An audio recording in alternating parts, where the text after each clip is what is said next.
অল্প সময়ে এবং অল্প উপকরণ দিয়ে ইফতারিতে এই ঘুগনি কি করে তৈরি করবে আজকের ভিডিওতে সেটাই শেয়ার করব। আসসালামু আলাইকুম, কেমন আছো তোমরা সবাই? নতুন একটি রেসিপিতে তোমাদের সবাইকে স্বাগত জানাই। ছোলা বুনা তো আমরা প্রায় খেয়ে থাকি, একবার এই ঘুগনি বানিয়ে দেখবে, দুর্দান্ত লাগবে। এটা খেতে যেমন হয় অসাধারণ, হয়ে যায় খুব তাড়াতাড়ি, আর মাত্র কয়েকটি উপকরণ দিয়ে বানিয়ে ফেলতে পারবে। দেখে নাও তাহলে আজকের রেসিপি। ভিডিও শুরু করার আগে একটাই রিকোয়েস্ট, চ্যানেলটিকে যদি সাবস্ক্রাইব না করে থাকো তাহলে সাবস্ক্রাইব করে দিও, আর ফেসবুক থেকে দেখলে পেজটাকে ফলো করতে ভুলো না।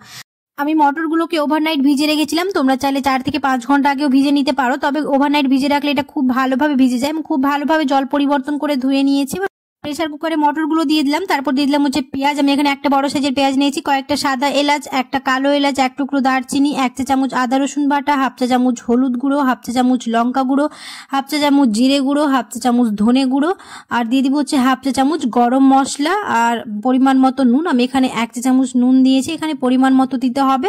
আর দিয়েছি হচ্ছে 1/2 কাপ তেল, তারপর দিয়ে দিলাম হচ্ছে 1/2 চা চামচ গোটা জিরে, মুখে বললে খেতে ভালো লাগে, 1/2 চা চামচ কাশ্মীরি মরিচের গুঁড়ো দিয়ে হাতে খুব ভালোভাবে মেখে নিতে হবে, যেভাবে আমরা মাংস মাখি। আর এটা হাতে মেখে নিলে স্বাদটা খুবই ভালো আসে। অনেকক্ষণ সময় ধরে মেখে নিতে হবে, যত আমরা এটা বেশি মাখবো তত এর স্বাদটা দ্বিগুণ হয়ে যাবে। তো খুব ভালোভাবে মেখে নেওয়ার পরে এবার এর মধ্যে অ্যাড করবো হচ্ছে জল। খুব বেশি জল দেবো না, আমি এখানে 1/2 কাপ জল দিয়েছি। জল দেওয়ার পরে প্রায় 5টা সিটি দিলে আমাদের ঘুগনি একদম সেদ্ধ হয়ে যাবে। আর দেখতে পাচ্ছ খুব ভালোভাবে সেদ্ধ হয়ে গেছে।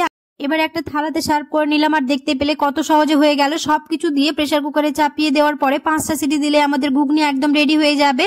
ইফতারিতে যদি কম সময় থাকে তাহলে কয়েক মিনিটের মধ্যে তোমরা এই ঘুগনি বানিয়ে ফেলতে পারবে। বড় বড় একটু গার্নিশিং করে দিলাম, তার জন্য দিলাম হচ্ছে একটুখানি পেঁয়াজ কুচি, গাজর কুচি, শসা কুচি, কয়েকটা কাঁচা লঙ্কা, আর দিয়ে দেবো হচ্ছে ধনে পাতা। ব্যাস হয়ে গেল আমাদের ঘুগনি রেডি। আশা করছি আমার আজকের রেসিপি তোমাদের ভালো লেগেছে। যদি ভালো লেগে থাকে তাহলে অবশ্যই একটা লাইক করে দিও, আর উপরে একটুখানি ভুজিয়ে দিয়ে দিলাম, তাহলে এটা দেখতে ভালো লাগবে আর খেতেও ভালো লাগবে। দেখা হবে খুব শিগগিরই পরের একটি নতুন রেসিপিতে। সবাই খুব ভালো থাকবে, সুস্থ থাকবে, সাবধানে থাকবে। আল্লাহ হাফেজ।